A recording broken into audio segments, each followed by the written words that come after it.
Well, as we were saying yesterday, it is officially official. Dash has hit the Living Legend status, and here's the proof. As you can see here, she is no longer at the top of the Living Legend leaderboard. She has been replaced by Azalea Ace in the Hole, who is one tiny sneeze away. Someone could cough wrong in a battle hardened and Azalea would gain 1 extra point. I mean, the easiest way for her to go at this point is to get a point at a ProQuest Plus. Literally, that's it. She needs 1 win at a ProQuest Plus somewhere on the back of a battle hardened. It could be a battle hardened win or a ProQuest Plus win, but Azalea will be joining the ranks of the Living Legend status, which is of course down here where we can now find Dash Inventor Extraordinaire. It's an end of an era.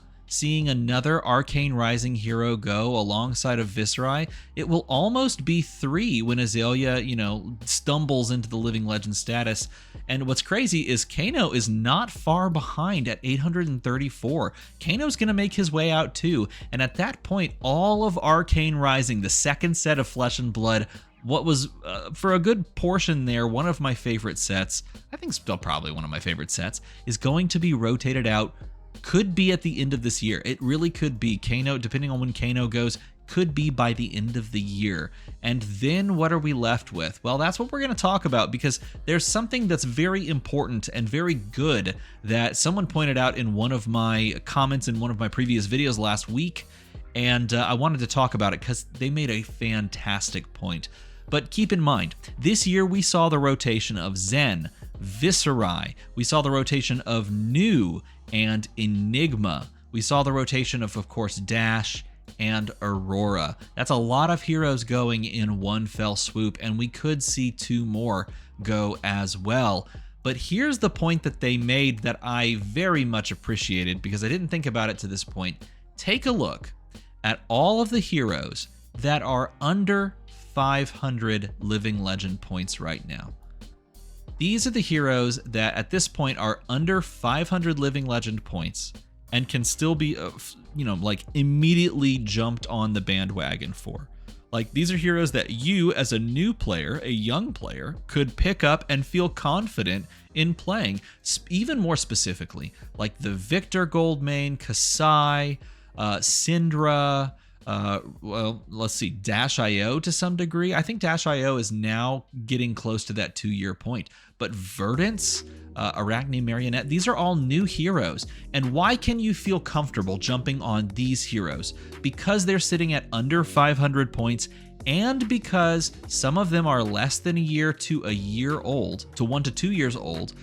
Their multiplier, which is the new thing that was sort of tweaked out about Living Legend status and Living Legend points, their multiplier is either normal, meaning that they get this amount of points, or halved, meaning that they would only get half the amount of points. What does this mean for a new player looking at the game and honestly doing the right thing and saying, this game, the price right now to get in this game is steep? What do I do? What hero do I go to that I can have for a long time? Well, Azalea, not so much anymore. But for a while, Azalea was a great answer, and she was good, but not too good. She was honestly like the perfect poster child for sticking with a hero for the long term and seeing that hero really do good. The same thing was true with Viserai as well. I think Viserai, both of them were poster children for just committing to a hero and reaping the benefit of being good on that hero in the long run, because that hero eventually found a very solid foothold in the meta. The same thing can be said for all of these heroes, because some of these are brand new, like Syndra. If they win a bunch of tournaments with Syndra, she's only getting half the points. And that means that you can commit to her long term. And as we see, that could be a problem if she's clearly the best deck in the format. But because some of these heroes are rotating, and because they did a good job of banning specific cards that make things a little bit too pushed and balancing the format, LSS has ensured, at least right now in this meta, that heroes like Syndra, who are powerful, are not so toxic that we want them out of the metagame, and instead, they're just solid and you can commit to playing them long term. The same thing can be said of heroes like Verdance, who came out at the end of last year, Arachne Marionette, Arachne slipped through the cracks, These are heroes that you can jump in. Fang even. I mean, look at these heroes down here. Gravy Bones has gotten 70 points. That's it, 70 points. So if you're like, man, Gravy Bones seems like a deck that I really want to put a lot into. It would suck if it rotated quickly. This is the beauty of this change, and the beauty of the entire setup is that all of these heroes are under 500 points. Now, a couple of these heroes, of course, are very old heroes. Like if I find, well, Riptide kind of old. Outsiders. Where's a really, really old one? Levia. That would be a 2+ year-old hero. Rhinar, Reckless Rampage, Sir Bolton. These are heroes that are going to have the 1.5 times multiplier applied to them. But to their credit, and this is unfortunate for people that love that, they aren't the top of the meta. So if you wanted to jump on those heroes, you definitely could. But even then, the only thing that would really push them towards the top of that Living Legend leaderboard is winning like a world championship or a pro tour, because then they would get 200 points. That's it. That's all they would get, 200 points. So like a lot of these heroes that are down here, if they end up winning, like Azuri, if Azuri ends up winning, what's she gonna do? 100 points? I think she's 2 years old at this point. 100 points. Jarl, 100 points. I'm not saying these heroes are going to win Worlds or even Pro Tour Singapore in a couple of weeks. I'm just saying that if they did somehow, if we had a Cinderella story where, Ira Scarlet Revenger wins Worlds, 0.5 points, they get 50 points. Like, you can commit to a hero right now. You can have that hero for the long term, at least a couple of years, and you don't have to worry about that hero immediately just blinking out of existence. Even KO, let's just say KO, who was the beginning of last year, so not quite 2 years old.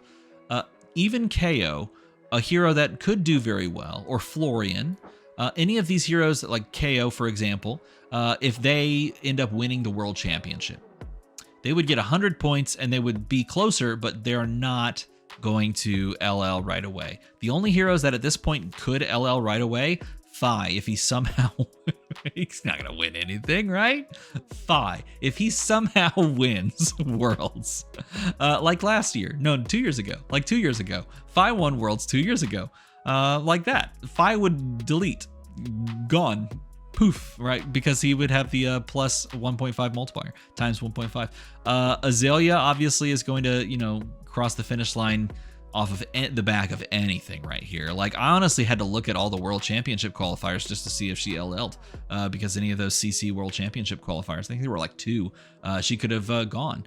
Kano is going to also kind of like poof out of existence. I don't think Kano would win Worlds. It's so hard to win like a major like tier 4 tournament with Kano because there's so much variables at play when playing that deck, that it's hard to imagine them actually crossing the finish line. Like, people are getting close, like people have gotten close before, but never really been one of those heroes to spike like that. He's gotten his points the old-fashioned way, as they say. All this to say, I thought it was worth a quick video to say the game and the meta are both in good spots, and if you are a new player, there are some things you have to wrestle with. The game is expensive. It's too expensive. It should be less expensive. Period. End of story. I think everyone can agree that right now the price of a competitive deck, if the game is meant to be competitive, the price of a competitive deck is too high.